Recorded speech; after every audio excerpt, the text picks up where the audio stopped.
مولاي صل وسلم دائما ابدا بحمد اللہ۔ آج ہمارا 16واں سبق ہے سورہ بقرہ کی آیت نمبر 14 سے سبق کا آغاز کر رہے ہیں۔ منافق دو رخی پالیسی اختیار کیے ہوئے تھے، ان کا ذکر ہو رہا ہے۔ وَإِذَا لَقُوا الَّذِينَ آمَنُوا، اور جب یہ ایمان والوں سے ملیں، قَالُوا آمَنَّا، تو کہہ دیتے ہیں ہم تو مومن ہیں، ہم تو ایمان لائے۔ وَإِذَا خَلَوْا إِلَىٰ شَيَاطِينِهِمْ، جب یہ اپنے شیطانوں کے پاس اکیلے ہوتے ہیں، کوئی مومن پاس نہیں ہوتا، تو اپنے شیاطین کو، اپنے بڑوں کو کہتے ہیں قالوا انا معکم، وہ کہتے ہیں بے شک ہم تمہارے ہی ساتھی ہیں۔ انما نحن مستہزئون، بے شک ہم تو مسلمانوں کے ساتھ ذرا مخول کر رہے ہیں، مذاق کر رہے ہیں۔ اللہ فرماتا ہے اللہ یستہزئ بہم، اللہ ان کے ساتھ استہزاء فرمائے گا۔ قرآن کا ایک اسلوب ہے، استہزاء کا ویسے معنی ہوتا ہے مذاق اڑانا، اللہ تو مذاق اڑانے سے پاک ہے نا، تو کبھی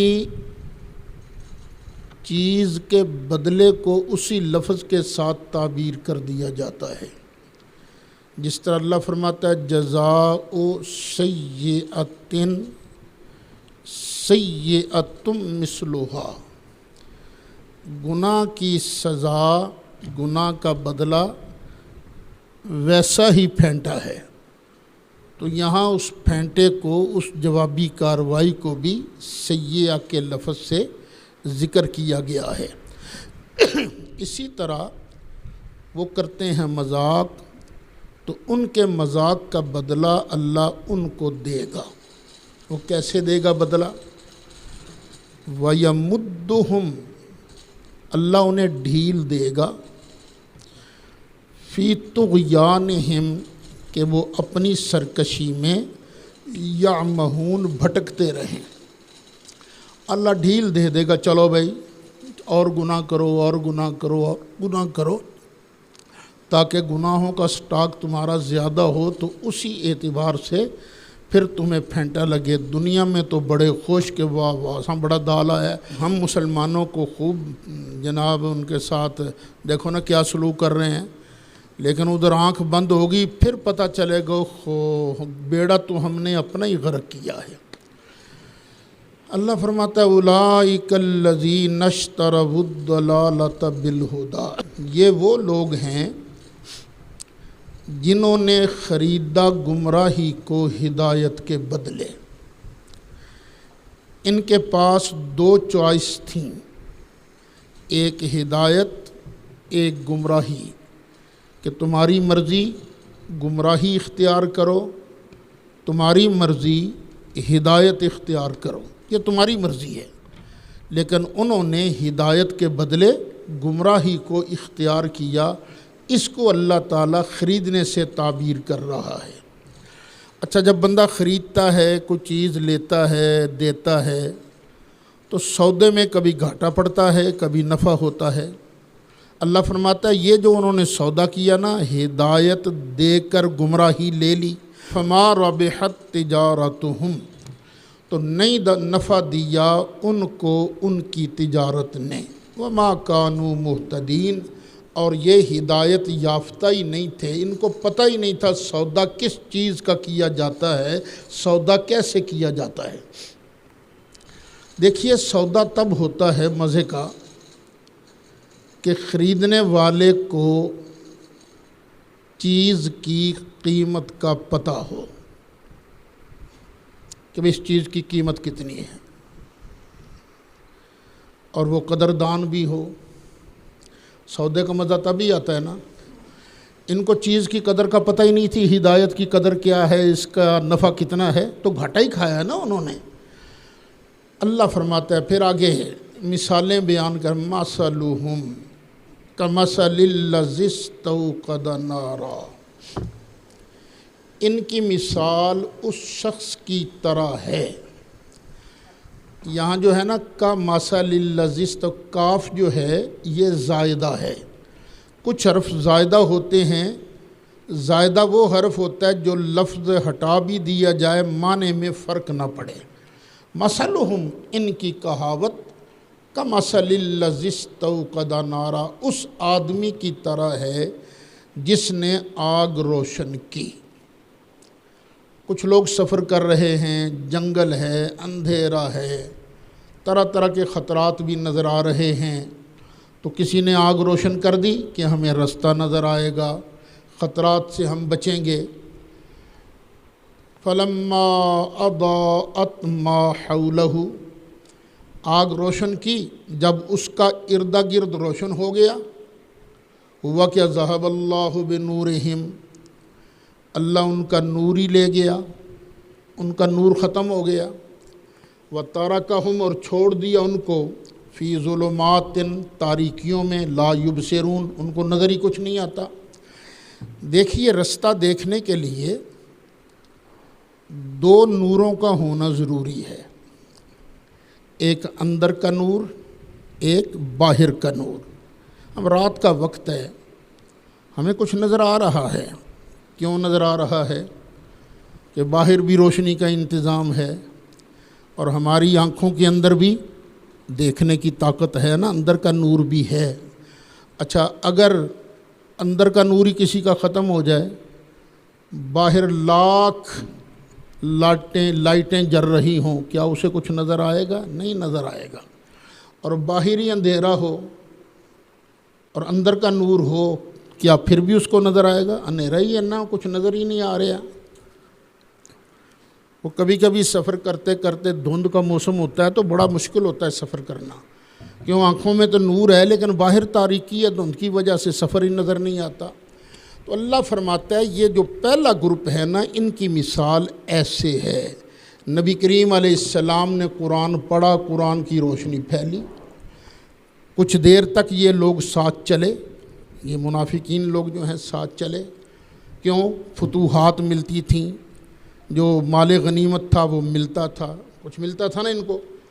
پھر یکدم یہ کفر میں پکے ہو گئے، فہم لا یبصرون، اب یہ دیکھ نہیں رہے۔ صم بکم عمی فہم لا یرجعون، یہ بہرے ہیں، بکمن گنگے ہیں، عمی اندھے ہیں، فہم لا یرجعون، یہ پھر واپس پلٹنے والے نہیں ہیں۔ دیکھو ان کے کان تھے، دوسری آوازیں سنتے تھے، لیکن حق کی آواز کو سنا انسنا کر دیتے تھے۔ پتہ چلا وہ کان کسی کام کا نہیں جو اللہ کی توحید نہ سنے، مصطفیٰ کریم علیہ السلام کی رسالت نہ سنے۔ وہ کان کس کام کا؟ وہ سمن، وہ بہرے ہیں، بکمن، زبانیں تھیں ان کی اور تڑ تڑ بولتے تھے وہ، لیکن اللہ کی شان نہیں بیان کرتے تھے، اللہ کی وحدانیت نہیں بیان کرتے تھے، مصطفیٰ علیہ السلام کی عظمت نہیں بیان کرتے تھے۔ تو جو زبان اللہ کی توحید بیان نہ کرے، نبی کریم علیہ السلام کی عظمت، شان اور رفعت بیان نہ کرے، وہ گونگی ہے۔ عمیٌ، یہ اندھے ہیں، اندھے ہیں، اور جو آنکھ مصطفیٰ کی شان نہ دیکھے وہ اندھی ہے، اور کیا ہے؟ فہم لا یرجعون، وہ واپس نہیں آئیں گے۔ کیوں؟ اس لیے کہ ان کے کرتوت ہی ایسے ہیں جن کی وجہ سے ان کے دلوں پر مہر لگ گئی ہے۔ اس کو ختم اللہ علی قلوبہم کے ساتھ ملا کر پڑھو۔ دوسری مثال، او کصیب من السماء،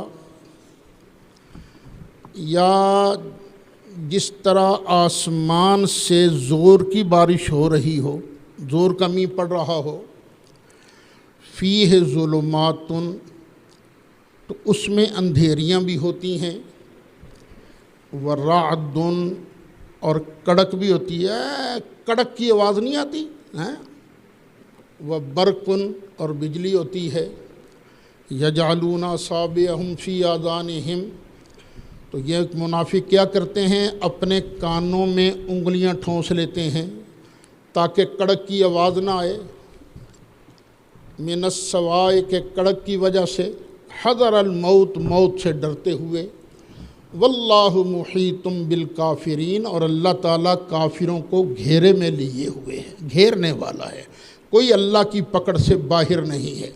یہ دوسرا گروپ تھا منافقوں کا، قرآن اتر رہا تھا، آسمان سے تیز بارش اتر رہی تھی، فیہ ظلمات، اس میں تکلیفیں بھی ہیں، اسلام کوئی ایسے تھوڑی نہیں ہے، پولے پولے پیران نال اسلام تے نہیں آਉਂدا نا، تو اسلام کے اندر تو بھوک بھی برداشت کرنی پڑتی ہے، اسلام کے اندر تو جہاد بھی کرنا پڑتا ہے، مرنا بھی پڑتا ہے، مارنا بھی پڑتا ہے، تو اس میں اندھیریاں بھی، ورعد، اور کڑک بھی ہے، اور برق، اور بھی طرح طرح کی مصیبتیں تکلیفیں بھی ہیں۔ تو یہ لوگ نا یہ اپنے کانوں میں انگلیاں دے لیتے ہیں، نہیں چلتے اسلام کے ساتھ۔ یکاد البرق یخطف ابصارہم، قریب ہے کہ بجلی ان کی بصارتوں کو اچک لے، ان کی بینائی کو ختم کر دے، قریب ہے کہ بجلی ان کی بینائی ختم کر دے۔ یہاں یاد رکھنا یکادو یہ فعل مضارع کا صیغہ ہے، کادا یکادو سے فعل مضارع کا جو مثبت صیغہ ہے، قرآن میں جہاں بھی واقع ہوا ہے اس کا وقوع نہیں ہوا۔ یکاد البرق کو قریب ہے کہ بجلی ان کی نگاہوں کو اچک لے، لیکن اچکا نہیں، قریب ہے کہ بجلی ان کی نگاہوں کو اچک لے۔ کلما اضاء لہم، جب کبھی ان کے لیے روشنی ہوتی ہے، مشوفی ہے تو اس روشنی میں چلنے لگتے ہیں۔ دیکھو اندھیرا ہو، بارش ہو، تو جب کبھی بجلی چمکی، رستہ نظر آیا، 2 قدم اٹھا لیے، اور جب روشنی ختم ہو گئی پھر وہیں کے وہیں کھڑے رہ گئے۔ تو جس طرح یہ منافقین ہیں، جب ان کو کوئی مال غنیمت نظر آتا، فتوحات نظر آتی، یہ مسلمانوں کے ساتھ چلتے، وَإِذَا أَظْلَمَ عَلَيْهِمْ، اور جب تکلیفوں کا وقت آتا اور جب ان پر اندھیرا چھا جاتا، قاموا، تو کھڑے کے کھڑے رہ جاتے۔ وَلَوْ شَاءَ اللَّهُ لَذَهَبَ بِسَمْعِهِمْ وَأَبْصَارِهِمْ، اور اگر اللہ چاہتا تو ان کے کان بھی لے جاتا، ان کی بصارت بھی لے جاتا۔ ان اللہ علی کل شیء قدیر، بے شک اللہ ہر چیز پر قادر ہے۔ یہاں یاد رکھنا علی کل شیء قدیر کا معنی یہ نہیں کہ اللہ اپنا شریک بھی بنا سکتا ہے، یہ معنی نہیں کہ اللہ تعالیٰ اپنا مرڈر کر سکتا ہے، یہ معنی نہیں کہ اللہ جھوٹ بھی بول سکتا ہے، زنا بھی کر سکتا ہے، نہیں۔ اس کا معنی یہ ہے القرآن یفسر بعضہ بعضا، کہ قرآن اپنے بعض حصہ کی تفسیر خود بیان کرتا ہے۔ تو اس کا مطلب یہ وَهُوَ عَلَى مَا يَشَاءُ قدیر، جو اللہ چاہتا ہے وہ کر لیتا ہے۔ ہر وہ عیب کی چیز، جو عیب کی چیز ہوگی شان الوہیت کے لائق نہیں، اللہ کی قدرت اس سے متعلق ہے ہی نہیں، اللہ تعالیٰ عیب والی چیزوں سے ورا ہے۔ یا ایہا الناس اعبدوا ربکم الذی خلقکم، اے لوگو اعبدوا ربکم، اپنے رب کی عبادت کرو، کسی اور کی عبادت نہیں کرنی، پوجا صرف اور صرف اپنے اللہ کی کرنی ہے۔ اچھا دھیان رکھنا، بعض لوگوں کو مسالہ لگتا ہے زیادہ،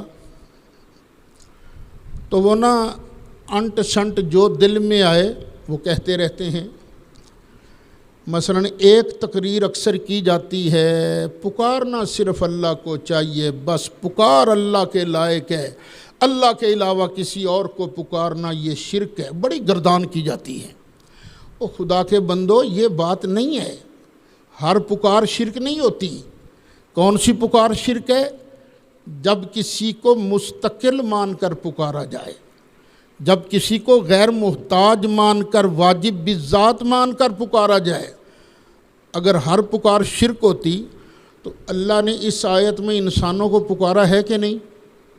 یا ایھا الناس، اے لوگو، اے انسانوں۔ پتہ چلا ہر پکار عبادت نہیں، ہر پکار شرک نہیں۔ کون سی پکار عبادت ہے؟ جب کسی کو مستقل، واجب بالذات اور غیر محتاج سمجھ کر پکارا جائے گا۔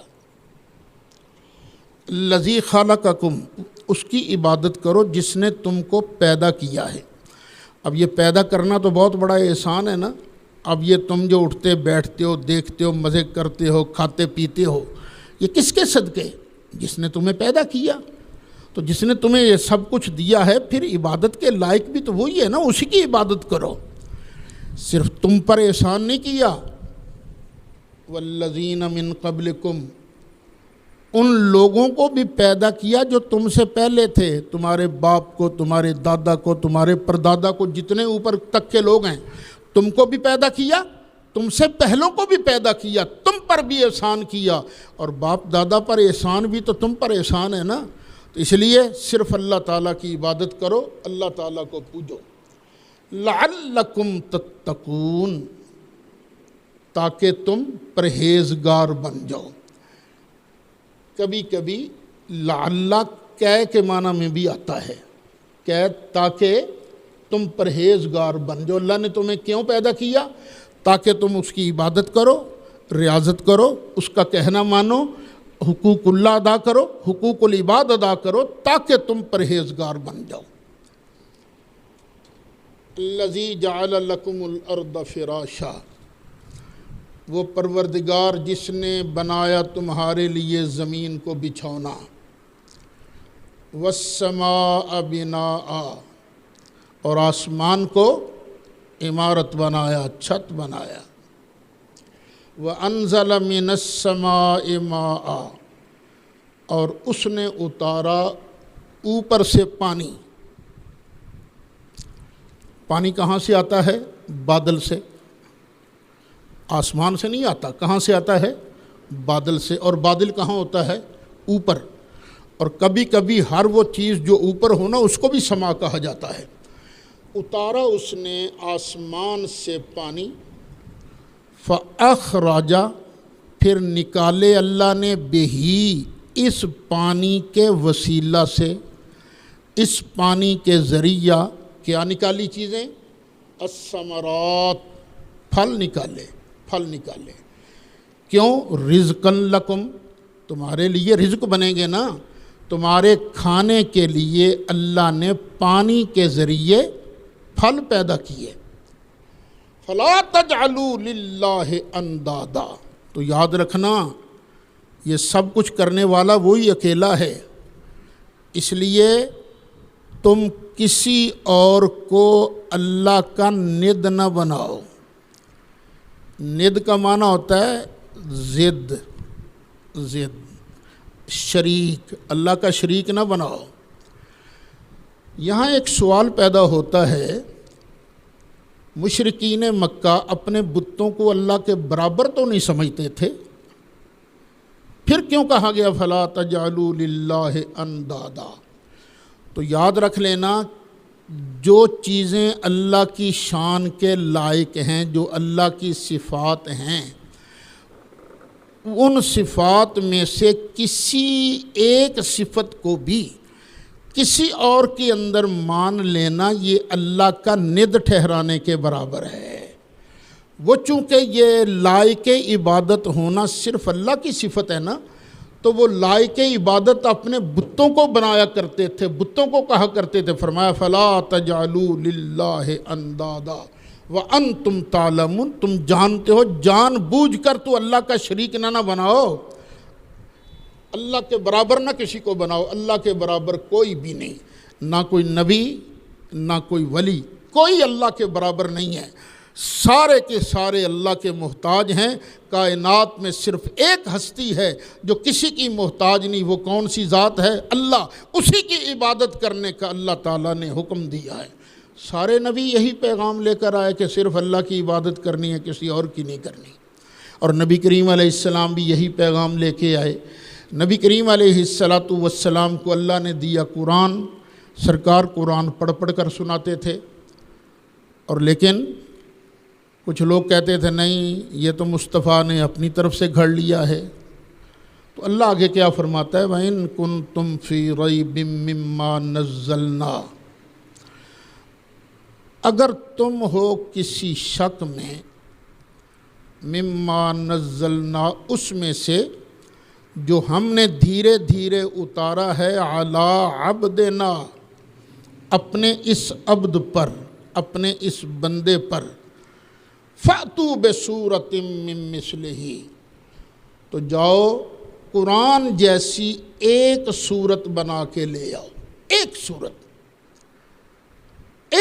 بنا کے لے آؤ، اور پھر وَادْعُوا شُهَدَاءَكُمْ، اس پوری دنیا میں تمہارے جتنے حمایتی ہیں ان کو بھی جمع کر لو۔ ہم چیلنج کرتے ہیں کہ تم سب مل کر قرآن جیسی ایک صورت بنا دو، ان کنتم صادقین، اگر تم اس دعوے میں سچے ہو کہ قرآن اللہ کا کلام نہیں، تو جاؤ، ہم کہتے ہیں اس جیسی کوئی چیز بنا کے لے آؤ، ایک صورت بنا کے لے آؤ۔ اچھا، پہلے اللہ تعالیٰ نے، نکالو 15واں پارہ، سورۃ بنی اسرائیل، آیت نمبر 88، قُلْ لَئِنِ اجْتَمَعَتِ الْإِنسُ وَالْجِنُّ، فرما دیجئے اگر اکٹھے ہو جائیں سب انسان اور سارے جن، کس بات پر؟ عَلَىٰ أَن يَأْتُوا بِمِثْلِ هَٰذَا الْقُرْآنِ، کہ اس قرآن کی مثل لے کے آئیں گے، تو اللہ فرماتا ہے لا یأتون بمثلہ، سارے انسان اور جن ٹل لگا لیں، پورے قرآن جیسی کتاب نہیں بنا سکتے۔ وَلَوْ كَانَ بَعْضُهُمْ لِبَعْضٍ ظَهِيرًا، خواہ ایک دوسرے کی مدد بھی کیوں نہ کریں، پھر بھی سارے مل کر قرآن کی مثل نہیں بنا سکتے۔ پہلے چیلنج کیا کیا گیا تھا کہ قرآن کی، پورے قرآن جیسی مثل لے کے آؤ، پہلا چیلنج یہ تھا۔ پھر دوسرا چیلنج، سورہ ہود ہے،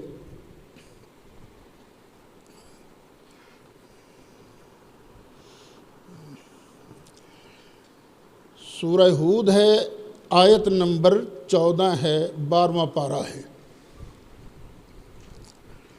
ام یقولون افترا، کیا یہ کہتے ہیں کہ مصطفیٰ نے اس قرآن کو اپنی طرف سے گھڑ لیا ہے؟ قل، محبوب کر چیلنج، فاتو بعشر سور مثلہ، قرآن جیسی 10 صورتیں بنا کے لاؤ، 10 صورتیں بنا کے لاؤ، مفتریات، ایسی ہی بنائی ہوئی۔ چلو نا، اگر مصطفیٰ نے قرآن گھڑا ہے تو مصطفیٰ بھی تو بشر ہے نا، انسان ہیں، اگر ان کا کلام ہوتا تو تم ان جیسا بنا سکتے تھے؟ یہ ان کا اپنا کلام نہیں، یہ تو میں اللہ کا کلام ہے۔ چلو، اگر تمہیں شک ہے، تم کہتے ہو نہیں مصطفیٰ نے اپنی طرف سے گھڑا ہے، تو چلو ہم پورے قرآن والا چیلنج تو ہم چھوڑتے ہیں، اب دوسرا چیلنج کرتے ہیں۔ چلو 10 آیتیں اس طرح کی گھڑ کے لے آؤ، چلو لے آؤ۔ وَادْعُوا مَنِ اسْتَطَعْتُم مِّن دُونِ اللَّهِ، اور اللہ کے علاوہ جو بھی تمہیں ملتا ہے نا، لے آؤ اس کو، ان کنتم صادقین، اگر تم سچے ہو۔ پہلے چیلنج کس کا کیا گیا تھا؟ پورے قرآن کی مثل لے کے آؤ۔ اب چیلنج کیا کیا گیا؟ 10 صورتیں لے کے آؤ۔ پھر اس کے بعد ایک صورت کا چیلنج کیا گیا، سورہ بقرہ میں بھی اور سورہ ہود میں بھی۔ یہ سورہ یونس میں بھی، سورہ یونس سے آیت نمبر 38 ہے۔ ام یقولون افترا، کیا یہ کہتے ہیں کہ قرآن مصطفیٰ نے اپنی طرف سے گھڑ لیا ہے؟ قل فأتوا بسورۃ مثلہ، محبوب پھر کر چیلنج اس کو، اگر یہ مصطفیٰ نے خود گھڑا ہے نا تو چلو تم سارے اکٹھے ہو جاؤ اور اس جیسی ایک صورت بنا کے دکھاؤ۔ وَادْعُوا مَنِ اسْتَطَعْتُم مِّن دُونِ اللَّهِ إِن كُنتُمْ صَادِقِينَ، اور اللہ کے مقابلہ میں جو بھی تمہیں ملتا ہے نا لے کے آ جاؤ، سارے اکٹھے ہو کر ایک صورت بنا کر دکھاؤ اگر تم اپنے دعویٰ میں سچے ہو۔ اور اللہ فرماتا ہے ہرگز تم ایک صورت اس جیسی نہیں بنا سکو گے، کیوں؟ یہ میں اللہ کا کلام ہے، میں اللہ کا کلام ہے، مصطفیٰ نے اپنی طرف سے نہیں گھڑا۔ اسی کو اللہ پہلے پارے میں بیان فرماتا ہے، وَإِن كُنتُمْ فِي رَيْبٍ مِّمَّا نَزَّلْنَا عَلَىٰ عَبْدِنَا فَأْتُوا بِسُورَةٍ مِّن مِّثْلِهِ وَادْعُوا شُهَدَاءَكُم مِّن دُونِ اللَّهِ إِن كُنتُمْ صَادِقِينَ۔ پھر آگے کیا فرمایا؟ فَإِن لَّمْ تَفْعَلُوا، اور پھر اگر تم یہ نہ کر سکو، قرآن جیسی ایک صورت بھی بنا نہ سکو، پھر آگے دوسری تحدی، دوسرا اعلان، وَلَن تَفْعَلُوا، میں رب اعلان کرتا ہوں ہرگز تم ایک صورت بھی اس جیسی بنا نہیں سکو گے۔ تو پھر فَاتَّقُوا النَّارَ، بدبختو پھر تو ڈرو نا آگ سے، الَّتِي وَقُودُهَا النَّاسُ، جس کا ایندھن ہوں گے لوگ، یہ کافر جو ہے نا ان پر آگ جلائی جائے گی۔ ہم آگ جلاتے ہیں، کبھی گیس ایندھن ہوتی ہے، کبھی لکڑیاں ایندھن ہوتی ہیں، لیکن جو جہنم کی آگ ہے نا اس کا ایندھن کیا ہوگا؟ الناس والحجارہ، لوگ بھی اور پتھر بھی۔ یہ بت بناتے تھے پتھروں کو چھیل کر، تو اللہ فرماتا ہے ان سارے بتوں کو جہنم کا ایندھن بنائیں گے، اس کا ایندھن انسان بھی ہوں گے اور یہ پتھر بھی، ان کے معبود بھی۔ اعدت للکافرین، یہ کافروں کے لیے تیار کی گئی ہے۔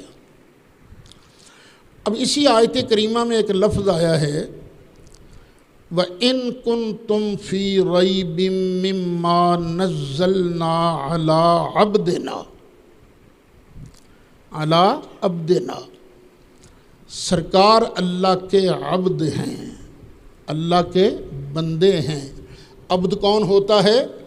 جو کسی کے کنٹرول میں ہو، جو کسی کی ملک میں ہو، اور جن بیچاروں کو پوری سمجھ نہیں ہے نا، پورا علم نہیں ہے، تو کوشش ہوتی ہے وہ ہاتھ مارتے ہیں اونچی جگہ پر۔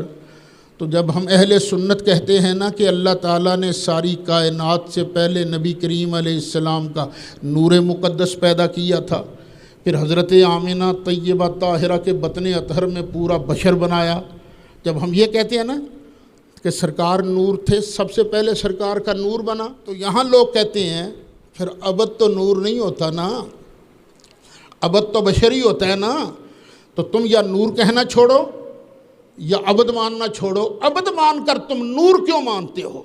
یہ ایک سوال کیا جاتا ہے۔ تو میرے بیٹے یہ سوال قرآن کریم سے لا علمی کی بنیاد پر ہے۔ 17واں پارہ سورہ انبیاء دیکھو بھائی، یہ وَقَالُوا اتَّخَذَ الرَّحْمَنُ وَلَدًا سُبْحَانَهُ، اور انہوں نے کہا رب رحمان نے اپنے بیٹے اختیار کیے ہیں، بچے اختیار کیے ہیں۔ یہ فرشتے کیا ہیں؟ اللہ کے ولد ہیں، اللہ کی اولاد ہیں۔ اللہ فرماتا سبحانہ، اللہ اولاد سے پاک ہے۔ یا اللہ اگر یہ تیری اولاد نہیں تو پھر کیا ہیں؟ فرمایا بل عباد مکرمون، بلکہ یہ عزت والے عبد ہیں، عزت والے بندے ہیں۔ جبریل علیہ السلام نور بھی ہے، عبد بھی ہے۔ میکائیل علیہ السلام نور بھی ہے، عبد بھی ہے۔ اسرافیل علیہ السلام نور بھی ہے، عبد بھی ہے۔ اسی طرح نبی کریم علیہ السلام اللہ کے عبد بھی ہیں اور اللہ کی ساری کائنات میں سب سے پہلی پیدا کی ہوئی مخلوق ہیں، نور بھی ہیں، عبد بھی ہیں۔ یہاں ایک بات ذہن نشین کرتے جانا، کچھ عقائد ہوتے ہیں قطعی، کچھ عقائد ہوتے ہیں ظنی۔ نبی کریم علیہ السلام کا بشر ہونا یہ عقیدہ قطعیہ ہے، اور نبی کریم علیہ السلام کا نور ہونا یہ عقیدہ ظنیہ ہے۔ اب دوسری آیت ہے سورہ نساء کی، سورۃ نساء آیت نمبر 172۔ عیسائیوں نے کلیم کیا تھا کہ جناب عیسیٰ علیہ السلام معبود ہیں، عبد نہیں۔ اسی طرح کچھ لوگوں نے کہا تھا فرشتے معبود ہیں، عبد نہیں۔ تو اللہ تعالیٰ نے ارشاد فرمایا لن یستنکف المسیح ان یکون عبدا للہ وللملائکۃ المقربون۔ مسیح بھی اللہ کا عبد ہونے میں کوئی شرم محسوس نہیں کرتے، اور نہ ہی مقرب فرشتے اللہ کا عبد بننے میں کوئی نفرت یا شرم محسوس کرتے ہیں، نہیں۔ پتہ چلا قرآن سے حضرت مسیح بھی عبد، نبی کریم علیہ السلام بھی عبد، ملائکہ مقربین بھی عبد۔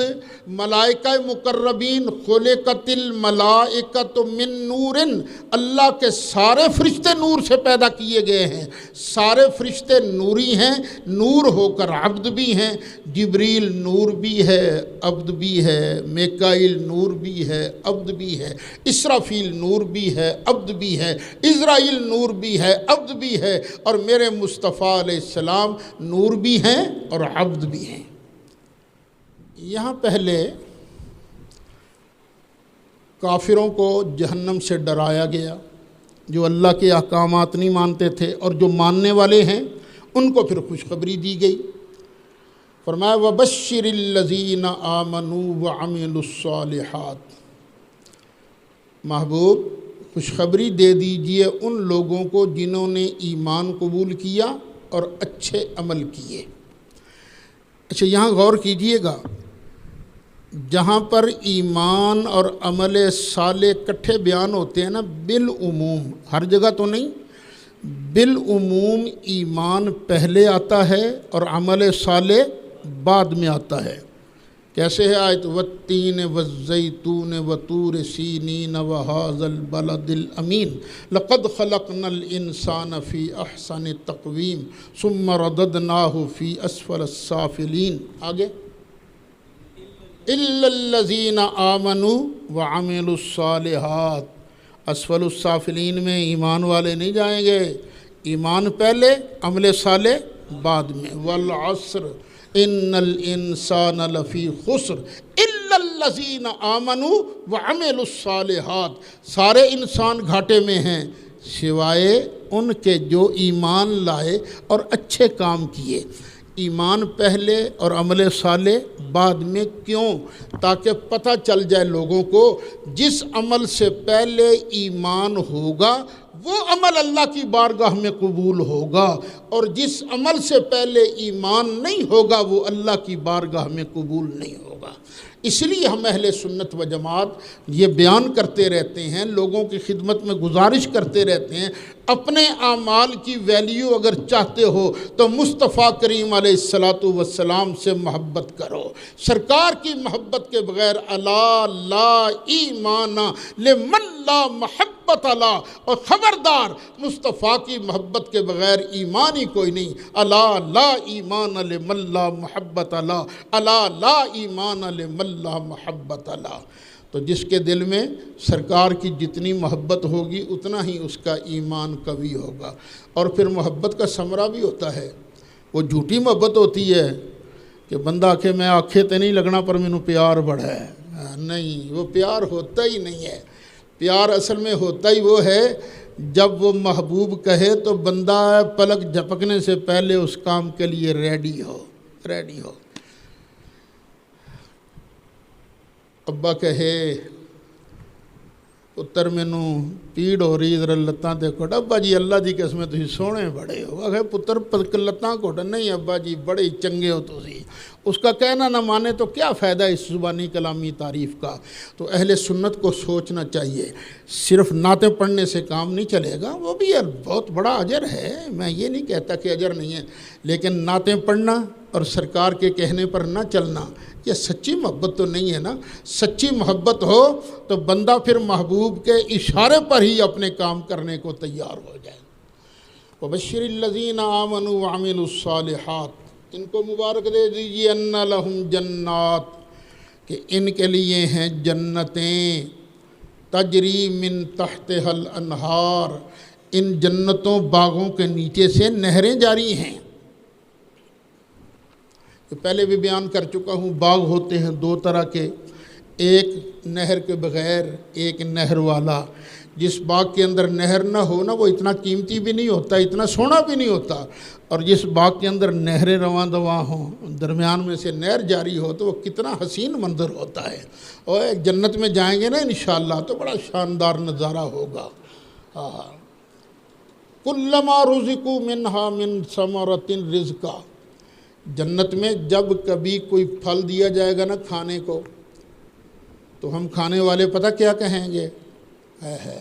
قالوا ھذا الذی رزقنا من قبل، یہ تو وہی ہے جو اس سے پہلے بھی ہم کھاتے رہے ہیں، یہ تو وہی کیلا یار، یہ تو وہی مینگو ہے، یہ تو وہی پیچ ہے، آڑو ہے، یہ تو وہی ایپل ہے، سیب ہے، اور یہ تو وہی سیب ہیں، لیکن جب منہ میں ڈالیں گے تو ان کا مزہ ہی الگ ہوگا۔ وَأُتُوا بِهِ مُتَشَابِهًا، اور جنتیوں کو ملتے جلتے پھل دیے جائیں گے۔ یہ بھی ایک مطلب ہے کہ جو پہلا پھل دیا گیا تھا نا، دوسرا پھل ہوگا اسی شکل کا، لیکن ان کا سواد وکھرائی ہوگا، ٹیسٹ الگ ہوگا۔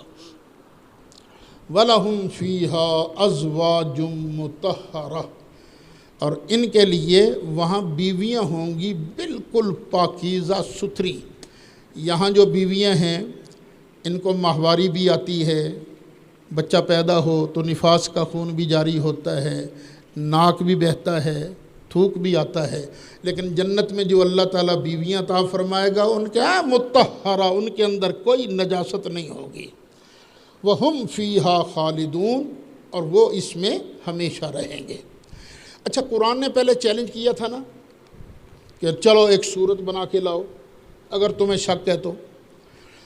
اب ان کافروں نے قرآن پر ایک اعتراض اور کیا کہ قرآن کیا ہے، کہیں مکھی کا ذکر کر دیتا ہے، کہیں مچھر کا ذکر کر دیتا ہے، کہیں مکڑی کا ذکر کر دیتا ہے، یہ ذلیل و خسیس چیزیں جو ہیں ان کا ذکر بھلا اللہ کے کلام کے لائق ہے؟ قرآن نے فرمایا نہ ہوئے اور ان کو تم اپنا معبود مانتے ہو، ان کے آگے جو چڑھاوا چڑھا ہوا ہے نا، اگر مکھی اس میں سے ایک ذرہ بھی اٹھا لے نا تو یہ جو تمہارے بت ہیں نا اس مکھی سے اپنا رزق نہیں لے سکتے، چڑھاوا ان کا کھا جاتی ہے، مکھی لے کر چل جاتی ہے۔ اللہ نے جب مثالیں دی نا اس طرح کی، انہوں نے کہا یہ کیا بات ہو گئی، قرآن بھلا اللہ کا کلام ہے کہ اللہ کے کلام کے اندر مکھیوں کا ذکر ہوگا؟ اللہ کے کلام میں تو بڑی بڑی چیزوں کا ذکر ہونا چاہیے تھا۔ اللہ نے اس کا جواب دیا، ان اللہ لا یستحیی، بے شک اللہ حیا نہیں فرماتا، کس بات سے؟ ان یضرب مثلا، کہ اللہ مثال بیان فرمائے، ما بعودتن، جو مچھر ہو، فما فوقہا، یا مچھر سے کوئی اوپر والی چیز ہو، یعنی اوپر والی چیز سے دونوں چیزیں مراد ہیں۔ مچھر سے اوپر ہے جسامت میں بڑی، مچھر سے بڑی چیز بیان کر دی، یا مچھر سے بھی کمی کے اندر زیادہ کمی، مچھر سے بھی کوئی نیچی چیز اللہ بیان کر دے۔ اللہ تعالیٰ اللہ تو سمجھانا چاہتا ہے، اور تمہارے بت تو اتنے نکمے ہیں کہ مکھی جو ہے اس سے بھی اپنا سامان نہیں چھڑا سکتے، یہ کہے کہ معبود ہیں۔ فَأَمَّا الَّذِينَ آمَنُوا، تو جو ایمان والے ہیں، بہرحال جو ایمان والے ہیں، فَيَعْلَمُونَ، وہ جانتے ہیں، أَنَّهُ الْحَقُّ مِنْ رَبِّهِمْ، کہ بے شک یہ حق ہے ان کے رب کی طرف سے، رب نے سچ فرمایا ہے۔ إِنَّ أَوْهَنَ الْبُيُوتِ لَبَيْتُ الْعَنْكَبُوتِ سب سے کمزور گھر تو یہ مکڑی کا ہوتا ہے. مکڑی نہیں بناتی جالے سے اپنا گھر بناتی ہے. یہ کوئی تکڑا ہے, یہ کوئی تکڑا گھر ہے؟ اللہ تو سمجھانے کے لیے بیان کرتا ہے نا. تو اللہ تعالیٰ جو بیان کرتا ہے تو ایمان والے کہتے ہیں یہ حق ہے ان کے رب کی طرف سے. وَأَمَّا الَّذِينَ كَفَرُوا, اور جو کافر ہیں, فَيَقُولُونَ, وہ کہتے ہیں مَاذَا أَرَادَ اللَّهُ بِهَذَا مَثَلًا, اللہ نے اس مثال سے کیا چیز سمجھانے کا ارادہ کیا ہے, ہیں؟ اللہ فرماتا ہے اب سن لو. دیکھو بارش برستی ہے, بارش ایک ہی ہوتی ہے, لیکن نیچے اگر زمین ہو, زرخیز زمین ہو, اس کے اندر بیج بھی پڑا ہوا ہو, تو اوپر والی بارش گرتی ہے تو پھر کھانے والے کے لیے نعمتیں پیدا ہوتی ہیں. وہی بارش اگر گندی جگہ پر پڑے تو جب گندی جگہ پر پڑتی ہے بارش تو وہی ہے, یہاں بو پیدا ہوتی ہے. کیوں؟ یہاں سے کیوں کھانے کے لیے بہترین سامان نکلا؟ بیج اچھا تھا. اور وہاں سے بدبو کیوں آئی؟ تھلے گند تھی, گند کی وجہ سے بدبو پیدا ہوئی. بارش کا قصور نہیں ہے, قصور ہوتا ہے اندر ہے کیا چیز. تو سن لو یضل بہ کثیرا ویہدی بہ کثیرا. یہی مثالیں دے کر, یہی چیزیں بیان کر کے, اسی قرآن کے ذریعے, اسی مثال کے ذریعے اللہ کئیوں کو ہدایت دیتا ہے اور کئیوں کو گمراہ کرتا ہے. لیکن یہ گمراہ ہوتا کون ہے؟ کس کو گمراہی ملتی ہے؟ جس کے اندر گند ہوتا ہے, جس کے اندر بیج ہونا شاندار, تو وہاں سے پھل اگتا ہے, پھول اگتا ہے. وَيَهْدِي بِهِ كَثِيرًا وَمَا يُضِلُّ بِهِ إِلَّا الْفَاسِقِينَ. اور اللہ اس مثال کے ذریعے یا اس قرآن کے ذریعے صرف نافرمانوں کو گمراہ کرتا ہے جن کے اندر گند ہے. وہ گمراہ کون ہیں؟ الذین ینقضون عہد اللہ من بعد میثاقہ, جو توڑتے ہیں اللہ کے ساتھ عہد کو پکا کرنے کے بعد. اللہ کے ساتھ ایک پکا عہد کر لیا, پکا عہد کرنے کے بعد اس کو توڑ دیا. اللہ کے ساتھ بھی بے وفائی کی. وَيَقْطَعُونَ مَا أَمَرَ اللَّهُ بِهِ أَن يُوصَلَ وَيُفْسِدُونَ فِي الْأَرْضِ. اور ان کو اللہ گمراہ کرتا ہے جو توڑ دیتے ہیں اس تعلق کو جس تعلق کے جوڑنے کا اللہ نے حکم دیا ہے. وَيَقْطَعُونَ, اور وہ کاٹتے ہیں, ما امر اللہ, اس چیز کو, ما امر اللہ بھی, جس چیز کے بارے اللہ نے حکم دیا ہے, ان یوصل, کہ ان کو ملایا جائے, ویفسدون فی الارض, اور زمین میں فساد پیدا کرتے ہیں. سچا مومن وہی ہے جو اللہ کے ساتھ کیے ہوئے عہد کو نبھائے. اللہ نے عالم ارواح میں ہی ہم سے ایک عہد لیا تھا, ہم سب سے. کیوں بھئی؟ الست بربکم, کیا میں تمہارا رب ہوں کہ نہیں ہوں؟ اس وقت میری روح بھی موجود تھی, آپ کی روح بھی موجود تھی, سب نبیوں کی روحیں موجود تھی, سرکار کی روح مقدس بھی موجود تھی. اللہ نے فرمایا الست بربکم, کیا میں تمہارا رب نہیں؟ تو سب سے پہلے حضرت سیدنا امام باقر فرماتے ہیں, سب سے پہلے نبی کریم علیہ السلام کی روح پاک نے جواب دیا بلا, کیوں نہیں یا اللہ, تو یہ ہمارا رب ہے. کیونکہ سرکار سب سے پہلے بولے تھے نا, اس لیے بھی سرکار کو اول کہا جاتا ہے. سرکار اول ہیں, کیوں؟ نور بھی سب سے پہلے پیدا ہوا, اور جب اللہ نے عہد لیا تھا تو باقی بعد میں بولے, سب سے پہلے جواب نبی کریم علیہ السلام نے دیا تھا. وَيَقْطَعُونَ مَا أَمَرَ اللَّهُ بِهِ أَن يُوصَلَ. پھر اللہ نے حکم دیا ہے بھائی بھائی بن کے رہو. لیکن کئی لوگ ہیں خام خواہ لڑتے ہیں, شرارتیں کرتے ہیں, اور رشتہ داروں کا خیال نہیں کرتے. کبھی اس کا حق مار, کبھی اس کا حق مار, کبھی اس کی ہتک کر, کبھی اس کی ہتک کر. تو یہ لوگ ہیں جن کو پھر اللہ گمراہ کرتا ہے. بنتے حافظ ہیں, بنتے قاری ہیں, بنتے مولوی ہیں, لیکن جب اللہ کے ساتھ کیا ہوا وعدہ توڑا, رشتہ داریوں کو توڑا, تو پھر ایسے لوگوں کو اللہ گمراہ کرتا ہے. وَيُفْسِدُونَ فِي الْأَرْضِ, اور وہ زمین میں فساد کرتے ہیں. اولئک هم الخاسرون, یہی لوگ ہیں خسارہ پانے والے. گھاٹا پانے والے۔ یہاں آپ کو ایک اور پرلطف بات سناتا ہوں۔ شیعہ حضرات ویسے تو بڑا دعویٰ کرتے ہیں کہ ہم سے بڑا محب اہل بیت کوئی نہیں، دعویٰ یہ کرتے ہیں، لیکن حقیقت کیا ہے؟ یہ ہے میرے ہاتھ میں تفسیر قمی، شیعہ حضرات کی معتبر تفسیر ہے۔ وہ اللہ نے فرمایا نا، ان اللہ لا یستحیی ان یضرب مثلا ما بعودہ، کہ اللہ مچھر کی مثال دینے سے بھی نہیں شرماتا، حیا نہیں فرماتا، دیتا ہے مچھروں کی مثال۔ اب ان کی تفسیر میں لکھا ہے، پتہ ہے مچھر کون ہے اور مچھر سے اوپر والی چیز کون سی ہے؟ عن عبداللہ علیہ السلام، حضرت امام جعفر صادق سے روایت ہے، ان ھذا المثل ضربہ اللہ لامیر المؤمنین علیہ السلام، یہ اللہ نے کہاوت بیان کی ہے حضرت امیر المؤمنین علی مرتضیٰ علیہ السلام کی، فالبعودۃ امیر المؤمنین علیہ السلام، تو مچھر ہیں حضرت علی مرتضیٰ، وما فوقہا رسول اللہ صلی اللہ علیہ وسلم، اور مچھر سے اوپر والی چیز ہے نبی کریم علیہ السلام۔ توبہ توبہ، ہم اہل سنت حضرت علی کو مچھر کہتے ہیں؟ نہیں، ہم تو کیا کہتے ہیں؟ علی شیر خدا ہیں، علی تو مولا ہیں، مولا علی ہیں۔ سرکار کے دین میں یہ نہیں چلتا کہ سرکار سے پیار کرو حضرت علی سے پیار نہ کرو، نہ، فرمایا من کنت مولا ہو فہذا علی مولا، اور مجھ سے پیار کرنا ہے تو میرے علی سے بھی پیار کرنا ہوگا۔ یہ حضرت علی کو مچھر قرار دینا یہ کون سی محبت کی بات ہے؟ یہ محبت کی بات نہیں، وہ تو شیر خدا ہیں، اسد اللہ ہیں، اللہ کے شیر ہیں، اسد و رسول ہی، اللہ کے پیارے رسول کے شیر ہیں۔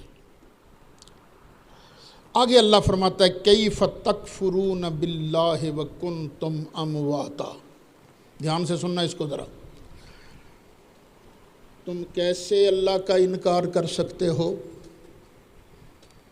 تمہاری اپنی پوزیشن کیا ہے؟ وکنتم امواتا، تم تو پہلے بے جان تھے ہی کچھ نہیں۔ کیا تھے تم پہلے ہم لوگ کیا تھے؟ کچھ بھی نہیں۔ هل أتى على الإنسان حين من الدهر لم يكن شيئا مذكورا، انسان کچھ بھی نہیں تھا پہلے، پھر اللہ نے کیا کیا؟ فأحياكم، پھر تمہیں زندہ کیا، اور زندہ کہاں کیا؟ ماں کے پیٹ میں۔ کب؟